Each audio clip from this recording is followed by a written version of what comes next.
자, 시작합니다. 서대반의 설교는 이제 이 세 가지 죄목, 아까 앞에서 말씀드린 세 가지 죄목, 모세를 모독했고 율법을 모독했고 성전을 모독했다는 이 세 가지 제목, 이 세 가지 죄목에 대해서 이제 변증을 합니다. 변증을 하는데 크게 세 가지로 내용을 나누어서 얘기를 할 수가 있습니다. 밑에 첫 번째 아브라함의 언약 해설, 두 번째 모세의 해설, 그 다음 성전에 대한 해설, 이렇게 이제 나누어져 있습니다. 이제 한번 보도록 하겠습니다. 항공사님 읽어주세요. 어디요? 80장. 예? 80페이지 맨 위에.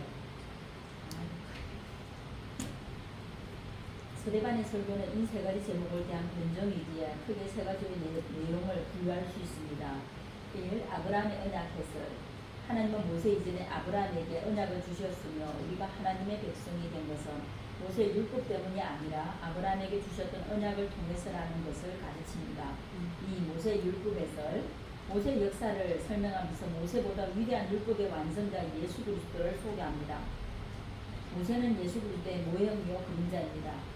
성전에 대한 해설. 다윗이 지으셨던 성전은 솔로몬이 지었으나 지금이 높으신 하나님의 손으로 지은 성전에 계시지 않는다는 것을 가르치고 이런 형식적인 신앙에서 벗어나 참 성전 되시는 예수 그리스도를 믿을 것을 권면하고 있다. 그렇다면 먼저 서대반의 설교 전체를 통해 우리가 배울 수 있는 교훈을 찾아보고 그의 설교를 살펴보도록 하겠습니다. 첫째, 그리스도인은 역사의식이 있어야 합니다. 서대반은 맨 처음 아브라함의 역사에서부터 시작한 이스라엘의 역사를 한눈에 물어보고 있습니다. 뚫어보고 있습니다. 여러분은 우리나라의 역사를 얼마나 알고 있습니까? 삼국시대나 고려 조선시대의 역사를 이해하며 그 역사를 주관하시는 하나님의 섭리를 이해할 수 있습니까? 역사는 옛날 이야기입니다. 옛날 지나간 이야기가 지금은 사는 우리에게 무슨 의미를 주고 있는지를 역사관입니다. 어느 나라든지 역사의식이 없는 나라는 망합니다. 그래서 침략자들은 역사를 말살시키고 역사를 왜곡시키려고 날조를 합니다. 여기서 역사는 그분의 이야기입니다. 하나님께서 5천년 동안 이 민족을 어떻게 이끌어 오셨는가, 하나님의 섭리와 성질이 우리 민족에게 어떻게 나타났는가를 바로 알아야 합니다. 서대반은 역사의식을 가지고 있었습니다. 그리고 그 역사 속에서 예수 그리스도의 숨결을 발견했습니다. 이미 아브라함 때의 역사 속에서 모세의 역사 속에서 예수 그리스도를 발견하고 증거합니다. 둘째, 그리스도인은 말씀을 충실해야 합니다. 서대반은 집사입니다. 또 지금처럼 성경이 가지고 다니기에 편리하거나 성경을 모든 사람들이 소유한 것도 아닙니다. 파피루스나 양피지에 쓴 성경이니 부피도 엄청났습니다. 지금처럼 찾기 쉽게 정절에 구분이 되어 있지도 않았습니다. 또 책으로 제본된 것이 아니라 두루마리 형태로 되어 있었으니 성경을 펴들고 일일이 찾아가면서 설교를 할 수 없었습니다. 그런데 그는 성경에 나타난 모든 기록을 낱낱이 설교하면서 그 속에 담겨있는 그리스도의 모습을 보여주고 다른 신앙의 원리를 가르치고 있습니다. 예, 여기까지 우선에 보고 합시다. 자, 서대반의 설교는 세 가지 죄목에 대한 변정이다. 그 변정을 세 가지로 내용을 분류할 수 있는데, 첫 번째 아브라함의 언약을 해설했다. 아브라함의 언약 해설. 그 아브라함, 하나님이 아브라함에게 주셨던 그 언약은 먼저 모세 이전에 주셨다. 그렇게 말씀을 하고 있는 겁니다. 두 번째, 모세의 율법에 대한 해설. 모세는 예수 그리스도의 모형이고 그림자다. 그런데 우리가 여기서 정말 우리가 알아야 되는 것은, 우리가 아브라함이나 모세나 이 위대함을 보기보다는, 아브라함이나 모세가 정말 위대한 분들이잖아요.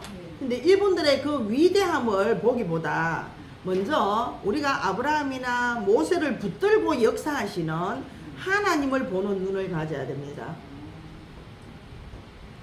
모세나 아브라함의 그 위대함보다 그분들을 붙들고 일하시는 하나님의 위대함을 봐야 된다. 그리고 세 번째, 이제 성전에 대한 해설을 합니다. 성전에 대한 해설을 하는데, 이 성전에 대한 해설은 해설에서 이제 스데반 설교 전체에서 우리가 배울 수 있는 교훈이 있는데, 먼저는 그리스도인은 역사의식이 있어야 된다. 역사의식이 있어야 된다. 이 역사의식 속에는 내가 나 되기까지의 역사입니다. 내가 나 되기까지의 역사, 그 역사를 말한다. 그래서 나를 위하여 행하신 하나님의 계획, 그 계획을 이루시려고 십자가에 죽으셔야만 했던 그 예수 그리스도의 은혜, 그리고 부활하신 영으로 내 안에 내주하셔서 전에도 그리고 지금도 또 앞으로 미래에도 이끌어 가실 그 하나님의 역사를 보는 그런 눈을 우리는 가져야 된다는 겁니다. 가져야 된다. 그리고 두 번째는 그리스도인은 말씀에 충실해야 된다. 스데반의 설교 전체에서 우리가 배울 수 있는 것. 두 번째는 그리스도인은 말씀에 충실해야 된다라는 겁니다. 스데반은 보고 들은 하나님의 말씀, 그 말씀을 자기 안에 담았습니다. 그래서 그 말씀, 스데반이 설교할 때 보면 무엇을 보고 바라보고 설교한 게 아니었잖아요.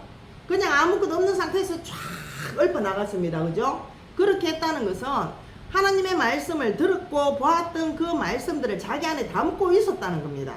담고 있었던 그것이 그렇게 나오는 거예요.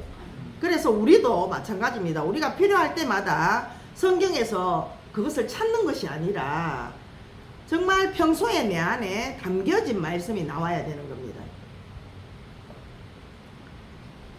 그래서 성경은 세계에서 가장 많이 팔리는 책이다. 우리 여기 안 읽었죠? 네. 성경은 한번 볼까요? 그러면 여기서 성경은 세계에서 가장 많이 팔리는 책입니다. 그러나 과연 그만큼 읽히고 있는 책일까요? 그저 교회 올 때 가지고 다니는 교회 책에 불과한 것이 아닐까요? 그러므로 신자들이 하나님의 말씀을 읽으면서 감동을 받지 못합니다. 말씀에 충실하지 못한 신자는 뿌리 없는 나무와 같습니다. 평소에는 별로 다를 바가 없지만 한란의 바람이 불어올 때 쓰러지고 말 것입니다. 지금 이렇게 성경을 읽고 배울 수 있는 기회가 얼마든지 주어지지만 언젠가는 하나님의 말씀이 귀해지고 성경을 읽지 못할 때가 올 것입니다. 예, 자, 언젠가는 하나님의 말씀이 귀해지고 성경을 읽지 못할 때가 올 것이다. 언제를 말하느냐? 성경이 귀하기보다는 내가 성경을 눈여겨서 읽지 못할 때가 온다 이 말이에요. 내가 성경을 눈여겨 읽지 못할 때가 온다. 그게 어떨 때일까? 첫 번째는 내 건강 때문에, 내 건강으로. 두 번째는 나의 주위의 환경으로 인해서, 내 주위의 환경으로 인해서 그 성경을 못 볼 때가 온다. 세 번째는 환난으로 인해서 성경을 못 읽을 때가 온다라는 겁니다. 전도서 12장을 한번 찾아봅니다. 전도서 12장. 전도서 12장.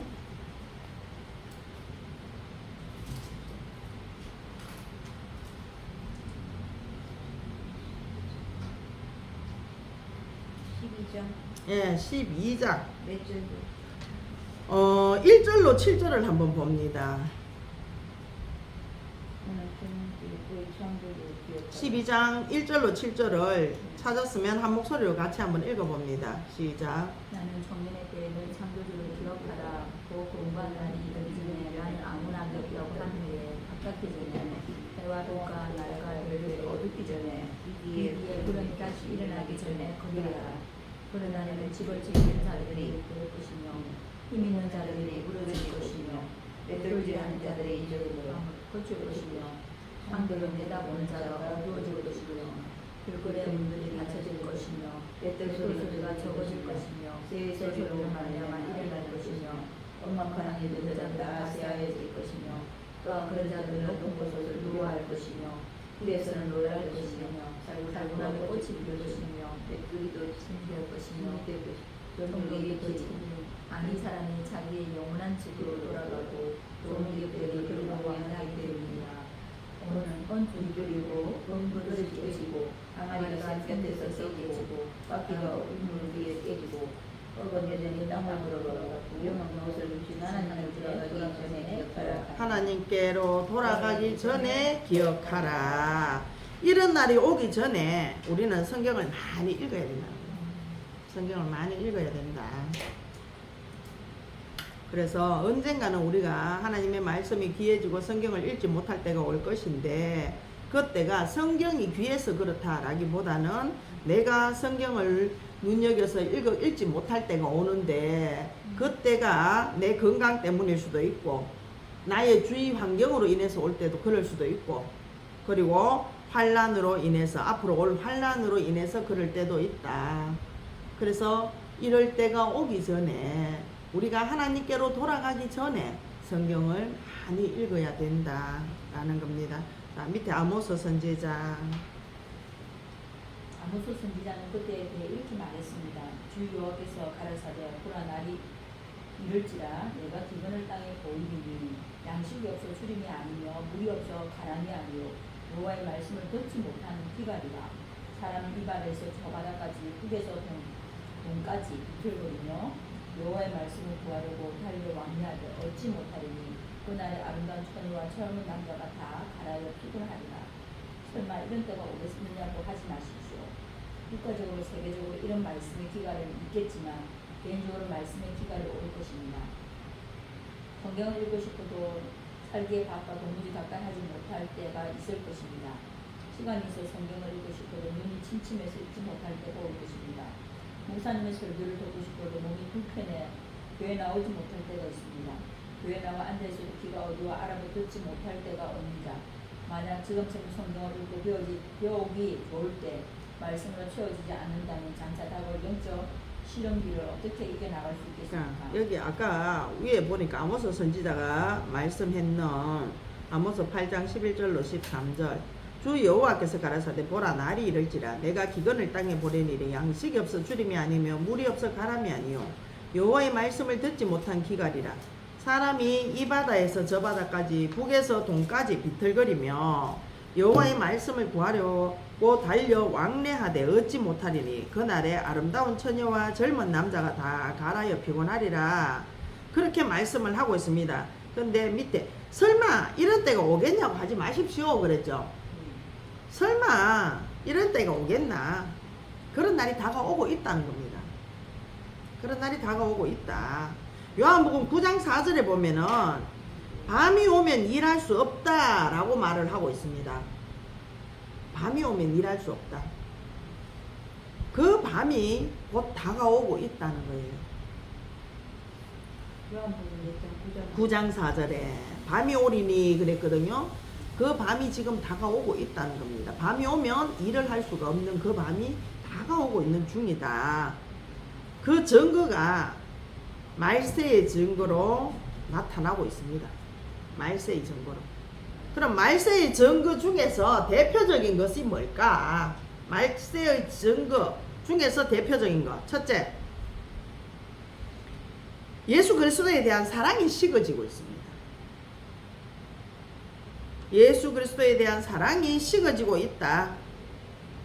계시록 2장 5절에 보면 에베소 교회에게 첫사랑을 회복하라 이렇게 말씀을 하고 있어요.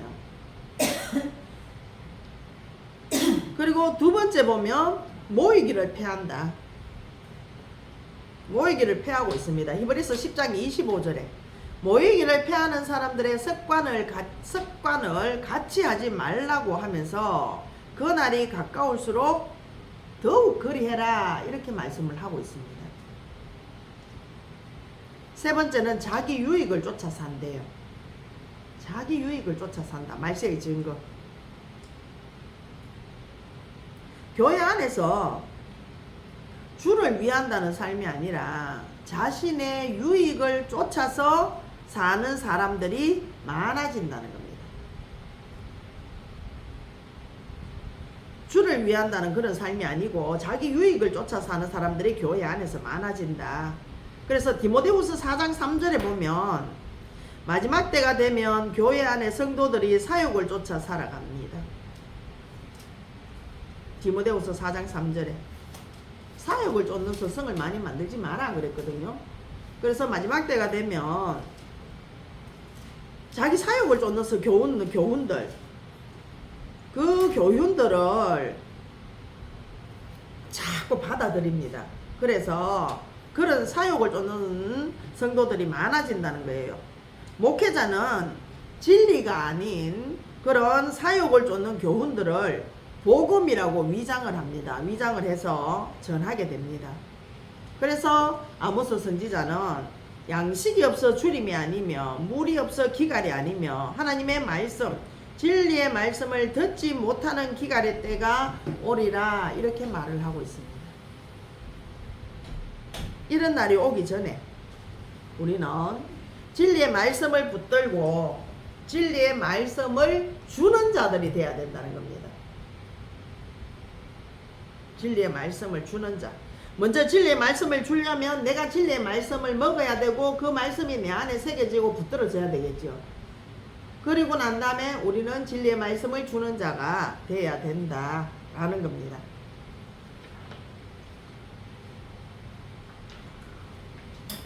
어디까지 읽었어요?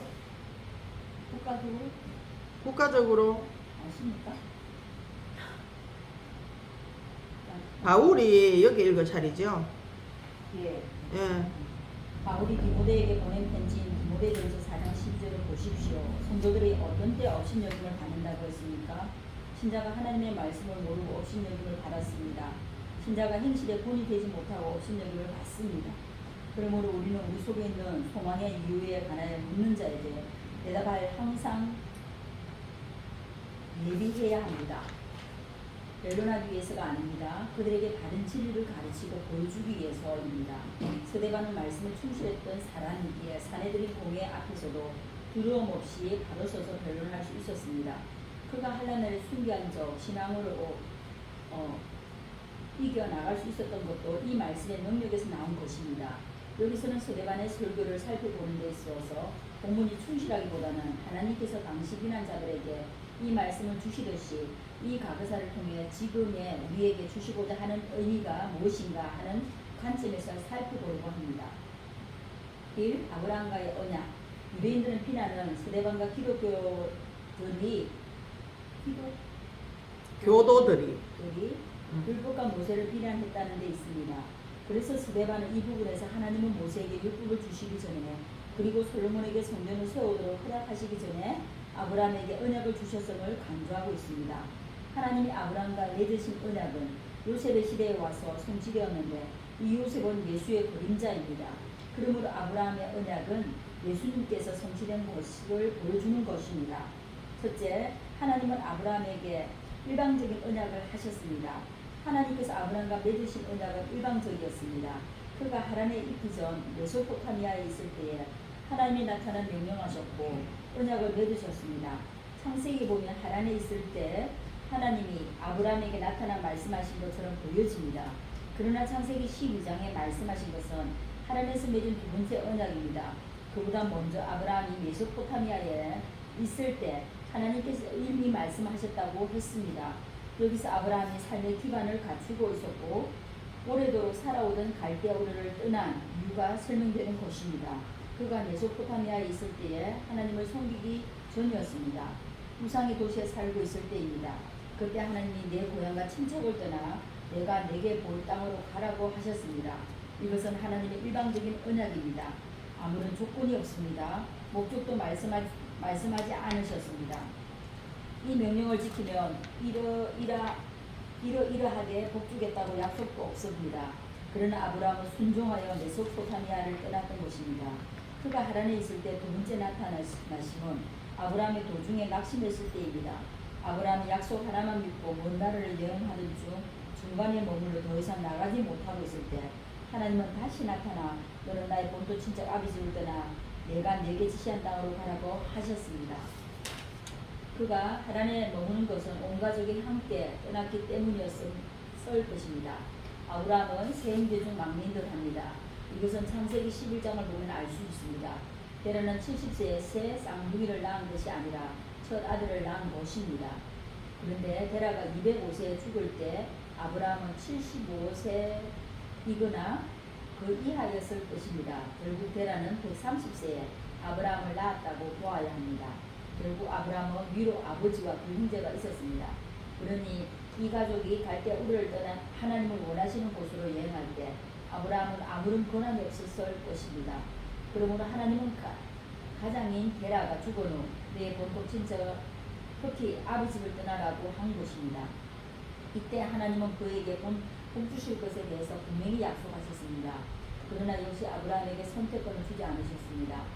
이건 역시 일반적인 언약이었고 아브라함은 다만 이대로 순종했을 뿐이었습니다. 지금은 하나님의 계약은 일방적입니다. 우리가 태어나기 전에 아무 상의도 없이 선택하셨습니다.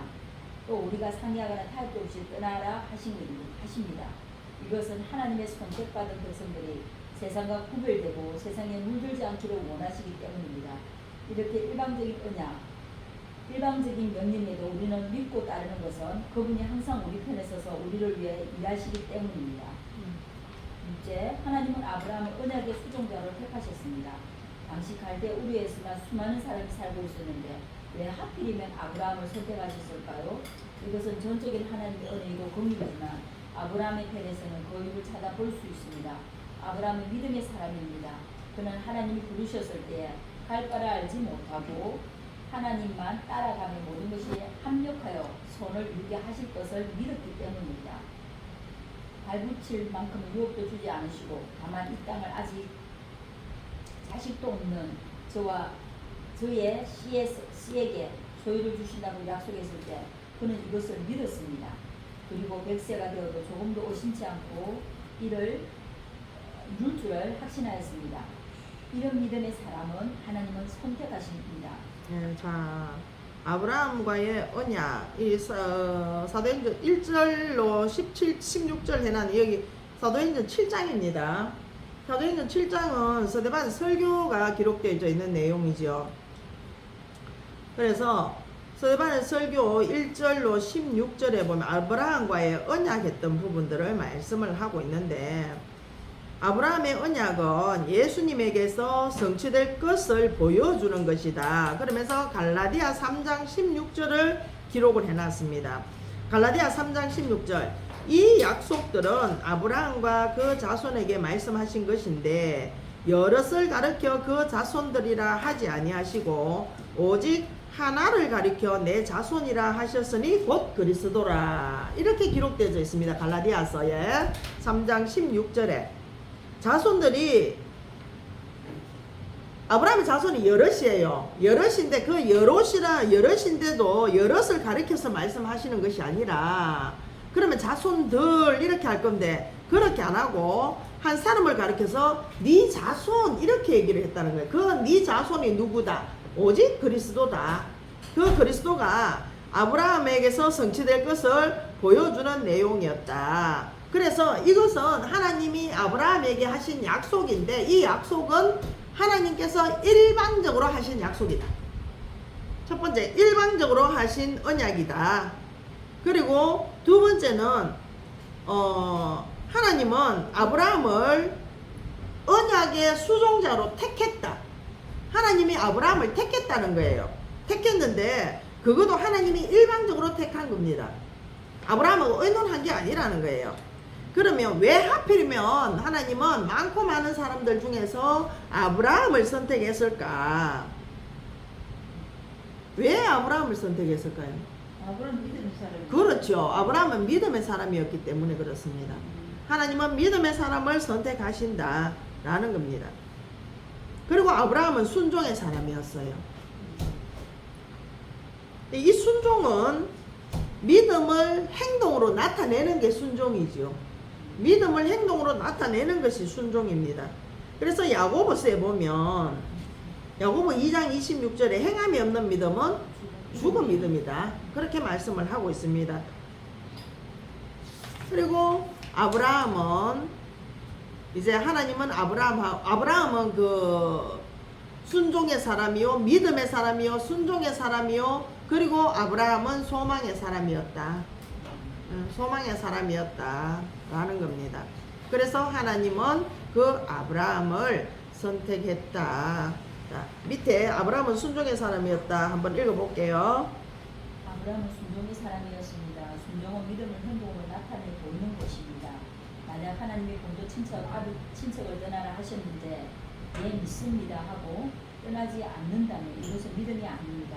그러나 아브라함은 왜 떠나야 하는지 어디로 가야 하는지 무슨 보장이 있는지 말씀하신 분이 전능하신 하나님이라는 무슨 정도가 있는지 요구하지 않았습니다.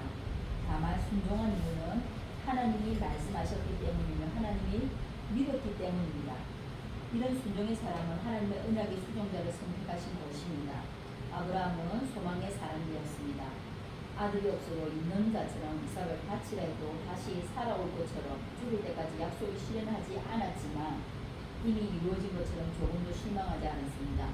소망은 인내를 가져옵니다. 소망 중에 참고 인내하는 아브라함을 하나님은 선택하신 것입니다. 셋째, 하나님은 아브라함과의 언약을 요셉을 통하여 성취시키셨습니다. 스데반은 아브라함의 언약을 설계하면서 이삭과 야곱을 간단히 설명하고 곧바로 요셉과 대해 말하고 있습니다.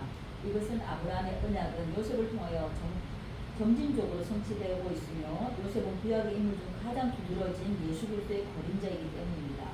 다시 말해서 스데반은 언약의 선지자로서 요셉, 그리스도의 예표로서 요셉을 설명하고 있는 것입니다. 참고로 요셉이 그리스도의 예표라고 할 수 있는 것들이 별표와 같습니다. 자, 여기 별표가 같습니다. 이 별표는 날아가고 없습니다. 도표. 네. 날아가고 없는데, 자, 하나님은 아브라함과 언약을 요셉을 통해서 성취시켰다. 자, 그렇다면은 요셉이 예수 그리스도의 모형이라고 하잖아요. 예표라고 하잖아요. 그러면 요셉이 그리스도의 예표인 증거가 뭘까? 요셉이 그리스도의 예표인 증거. 첫 번째, 사랑받는 아들이면서 아버지와 그 집을 떠났다. 요셉이 그리스도인 예표인 증거. 사랑받는 아들이면서 아버지와 그 집을 떠난 자다. 요셉 같은 경우에는 아버지 야곱의 사랑을 독차지했잖아요. 독차지하면서 좋은 옷을 입고 살았습니다. 그렇게 좋은 옷을 입고 살았는데 하나님이 요셉의 그 꿈을 이루도록 하나님은 요셉을 사랑하는 아버지와 그 집을 떠나도록 만드셨어요. 예수님은 어때요? 예수님은 성부 하나님의 사랑하는 아들이었죠. 그래서 그 예수님은 우리를 구원하시기 위해서 하늘 보좌를 다 버리시고 이 땅에 오셨습니다. 공통적인. 그래서 사랑받는 아들이면서 아버지와 그 집을 떠난 자다. 둘째는 형제들의 미움을 받은 자다. 요셉은 자기 형들의 미움을 받았죠. 예수님은 어때요? 자기 형제인 유대인들의 미움을 다 받았습니다. 세 번째는 옷이 벗겨지고 구덩이에 빠지고 팔린 자입니다.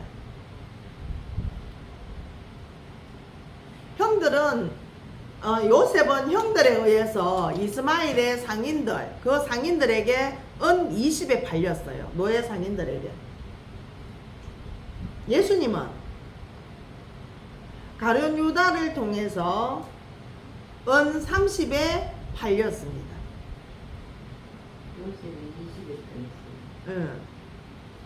요셉은 이스마엘 노예 상인들에게 은 20에 팔려서 누구에 의해? 형들에 의해서.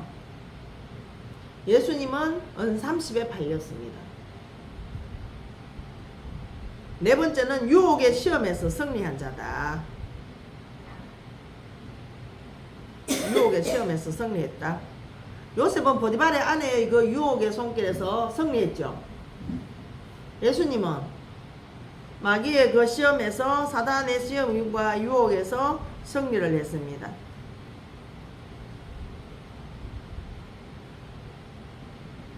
이 외에도 또 찾아볼 수 있는데 그냥 우리가 쉽게 간단하게 이해할 수 있는 이 네 가지. 요셉이 그리스도의 예표인 증거라는 겁니다.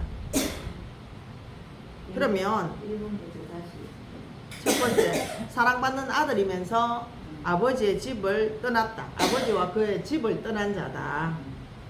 두 번째는 형제들의 미움을 받은 자다. 옷이 벗겨지고 구덩이에 빠지고 팔린 자다. 네 번째, 유혹의 시험에서 이긴 자다. 승리한 자다. 그러면 요셉은 어떤 사람이었을까? 요셉은 어떤 사람이었을까? 첫 번째, 요셉은 하나님이 주신 꿈을 품고 살았습니다. 하나님이 주신 꿈을 품고 살았다. 그래서 우리도 하나님을 향한 꿈을 품고 살아야 됩니다. 그런데 우리는 어때요? 하나님을 향한 꿈을 품고 살아야 되는데 우리는 어때요? 세상을 향한 꿈을 품고 살고 있는 경우가 너무 많죠. 두 번째, 요셉은 어떤 자리에서도 원망이나 불평을 하지 않았습니다. 어떤 자리에서도, 감옥에 있어도 구덩이에 빠져가지고 형들에게 저 노예상으로 팔려가도 그렇게 불평을 하지 않았습니다. 왜 그랬을까? 모든 일은 하나님의 주권 속에 있음을 요셉은 믿었습니다. 알았기 때문에 그래요. 창세기 45장 5절을 한번 보실래요? 창세기 45장 5절. 그 근거가 어디에 있는지, 불평을 하지 않았는데 그것을 모두 하나님 주권 속에 있는 것을 요셉이 알았는데 그 근거가 어디에 있는가? 창세기 45장 5절. 당신들이 나를 이곳에 팔았다고 해서 심하지만 써서 한다는 일만 써서 하나님의 생명을 구원하시려고 나를 내 형제들보다 먼저 보내셨나이다. 하나님이 생명을 구원하시려고 나를 당신들보다 앞서 보냈습니다. 하나님 주권을 인정했다는 거예요. 믿었다는 겁니다. 그리고 요셉은 세 번째는 언제 어디서나 하나님이 함께 하심을 믿는 자였습니다. 언제 어디서나 하나님이 함께 하심을 믿는 자였다. 그리고 요셉은 그 하나님이 나를 복 주실 것으로 믿었다는 거예요. 나를 복을 주실 하나님으로 믿었다. 요셉은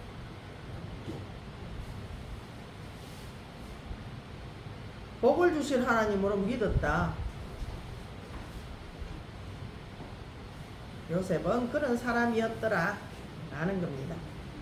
자, 밑에 이제 한번 볼까요? 하나님의 언약과 성취자 요셉은 어떤 복을 내리셨을까? 하나님의 언약의 성취자인 요셉에게 어떤 복을 내리셨을까요? 9절과 10절을 보십시오. 하나님은 그에 함께 계셨습니다. 그와 함께 계셨습니다. 형제들은 시기하고 질투했지만 하나님은 요셉이 어디에 있든 함께 가셨습니다. 보디발의 집에서도 감옥에서도 바레오 왕궁에서도 하나님의 함께 하심이 일통한 것이었습니다. 모든 환란에서 건져내었습니다. 형제들의 손에서 건져내셨습니다. 보디발의 유혹에서도 건져내셨습니다. 억울한 누명과 옥살에서도 건져내셨습니다. 요셉의 생애를 통해 본 고립도의 생애를 보면 애굽왕 바로 안에서 은총의 지혜를 주셨습니다. 요셉은 애굽왕의 범민을 해결하고 기근으로 인한 국난을 해결해 주어 왕 앞에서 인정받고 높임 받을 수 있었습니다. 여기 은총이란 매력이란 뜻입니다. 높은 사람으로부터 받는 사랑을 말하는 것입니다. 또 지혜란 영리함이란 뜻입니다. 특히 사물의 먼 앞을 내다보는 능력을 말합니다. 하나님이 아브라함을 택하시듯 우리를 선택하셔서 복을 주시기를 약속하셨습니다. 그 약속이 결이 이루어진다 해도 그의 신실하심을 믿고 소망 가운데 순종할 때 요셉을 통해 성취하시던 그리스도 예수 안에서 이루어질 것입니다. 네, 자, 하나님은 언약의 성취자인 요셉에게 어떤 복을 내리셨는가? 요셉에게 내리신 복, 하나님은 항상 그와 함께 계셨다. 그리고 모든 환난에서 건져내 주셨다. 그리고 요셉에게 은총과 지혜를 주셨다는 겁니다. 은총과 지혜를 주셨다.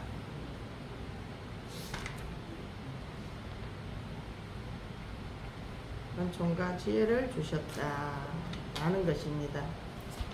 자, 이렇게 요셉에게 하나님은 이런 복을 주셨더라. 뒤로 넘어가서 모세와 율법 읽어봅니다.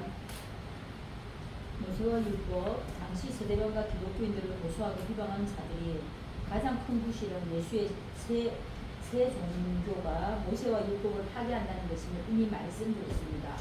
이 부분에서 서대반은 모세의 삶에 대해서 자세히 언급하면서 다음 세 가지를 분명히 밝혔습니다. 모세를 모독했다는 사람들에게 모세에 대한 자신의 입장, 즉 모세에 대한 그의 존경심을 분명히 했습니다. 모세를 거역하고 거스린 사람들은 유대인의 조상들이었음을 폭로하였습니다. 모세와 율법이 목적하는 바는 오직 예수 그리스도를 분명히 밝혔습니다.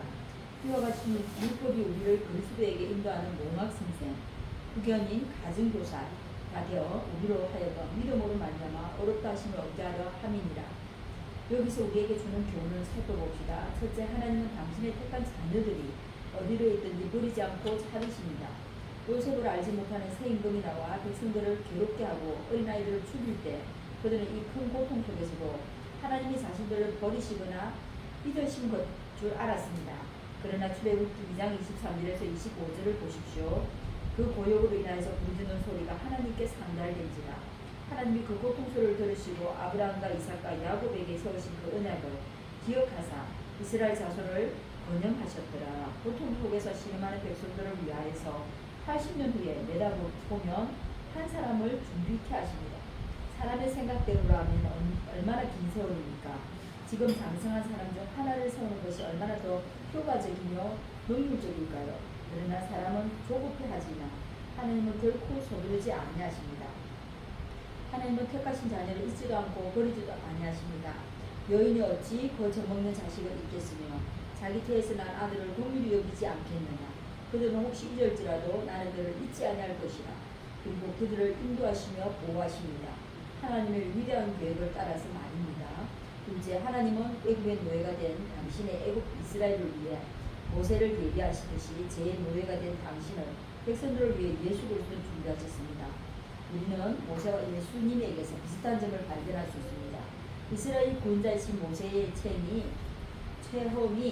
인류의 구원자이신 예수 그리스도를 체험과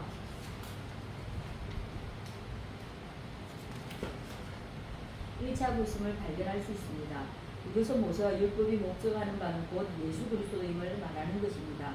셋째, 하나님의 사람들은 언제나 그 백성들에 의해 배척당해 왔음을 상기시키고 있습니다. 이스라엘 백성들은 모세를 대적했습니다. 누가 너를 관원과 재판장으로 우리에 세웠느냐고 항의하였고 우리 조상들이 모세에게 복종치 아니하고자 하여 거절하며 그 마음이 도리어 애굽으로 행했다고 스데반은 정의하고 있습니다. 이처럼 대제사장들도 예수 그리스도를 대적하고 이 사람들은 지금 또 스데반을 대적하고 있습니다. 모세를 대적한 결과가 무엇입니까? 40년간 가나안 땅에 들어가지 못하고 방황했습니다. 가나안 땅에 들어간 뒤에도 선지자들을 대적한 결과 바벨론 밖으로 옮기고 말았습니다. 그러므로 우리도 하나님의 말씀을 듣고 그 마음이 강팍해지지 말아야 합니다. 히브리서 3장 5절에서 6절 밝힌 대로 모세는 산으로 충성했고 예수님은 아들로 충성했습니다. 산으로 충성한 모세를 거스려도 하나님의 인식에 들어가지 못했는데 아들인 예수 그리스도를 거역하면 어떻게 되겠습니까? 형제들아 너희가 상가홍 너희 중에 누가 믿지 아니하는 의심을 품고 살아계신 하나님께서 떨어질까 염려할 것이요 오직 오늘이라 일컫는 동안에 내일 피차 건면하여 너희 중에 누구든지 제 육으로 강팍해 됨을 면하라. 자, 모세와 이제 율법은 어떤가? 모세와 율법은 어떠한가? 서대반의 모세의 삶에 대해서 자세히 언급하며 세 가지를 분명히 밝히고 있다. 첫째는 모세를 모독했다는 사람들에게 모세에 대한 자신의 입장을 말했는데 서대반은 모세에 대한 존경심을 분명하게 얘기를 했다. 모세를 존경하고 그 모세의 존경심을 분명하게 얘기를 했다. 두 번째는 그 모세를 거역한 사람이 다른 사람이 아니라 유대인들 너희들 조상들이었다. 유대인 너희 조상들이었다 라고 이제 폭로를 합니다. 스데반이. 세 번째는 모세와 율법이 목적하는 바는 오직 예수 그리스도, 그 예수 그리스도다. 예수 그리스도다. 그 예수 그리스도께 인도해 나가는 율법은 몽학선생이다. 이걸 이제 말을 해주고 있는 겁니다. 그렇게 분명하게 언급을 해줬다라는 거죠. 여기서 주는 교훈은 첫 번째, 이제 하나님도 당신의 택한 자녀들, 그 자녀들이 어디에 있든지 버리지 아니하고 떠나시 아니한다. 버리지 않는다. 항상 찾으신다. 라는 겁니다. 하나님은 항상 찾으신다. 그래서 그 두 번째는 그 버리지 않고 찾으시기 위해서 예수 그리스도를 준비해 놓으셨다. 예수 그리스도를 준비하셨다라는 겁니다. 그리고 세 번째는 하나님의 사람들, 예수님만 배척된 것이 아니라 하나님의 사람들, 그 사람들도 배척당했다. 그렇게 배척당해 왔다는 것을 다시 한번 상기시켜주고 있다라는 거예요. 그래서 이렇게 모세를 대적한 결과는 어떻게 됐느냐? 모세를 대적한 사람들은 40년간 가나안 땅에 못 들어갔다. 40년간 뺑뺑이 돌았다. 방황했다. 그 말이죠. 뺑뺑이 돌았습니다. 방황했다. 그래서 그들은 가나안에 못 들어갔다. 우리도 마찬가지입니다. 우리도 하나님의 말씀을 듣고 그 말씀을 들었는데 그 말씀을 가지고 우리가 그 말씀을 강팍해지면 안 된다. 그러면 그들의 결과는 하나님의 말씀을 듣고 내 마음이 강팍해져서 예수 그리스도를 인정하지 않으면, 예수 그리스도를 믿지 않으면, 거역하면 너희도 가나안 땅에 못 들어갔는 그 40년 동안 뺑뺑이 돌았던 그 가나안 백성들처럼, 이스라엘 백성들처럼 너희들도 결국은 그 하나님의 나라에 못 들어간다. 그걸 얘기하고 있는 겁니다. 그러니까 우리는 마음을 강팍히 가져서는 안 된다. 하나님의 말씀에 잘 먹고 그 말씀을 내 안에 잘 소화시키고 말씀에 따라 충성해야 된다. 충성해야 된다. 예수님이 충성하셨듯이, 모세가 충성했듯이 우리도 말씀을 따라 말씀에 이끌려 봐야 된다라는 것을 말씀을 하고 있는 겁니다. 자, 오늘은 여기까지 하도록 하겠습니다. 여기는 감사합니다. 수고하셨습니다. 이거는 언제죠? 그럼 우리 다음 쉬는 주죠? 8월 둘째 주인가요? 와, 딱 건너뛸 뻔해. 8월 12일이네, 13일이네, 그죠? 네. 밀리나요? 네, 그렇게 안 맞습니까? 가도 될까요? 예. 네.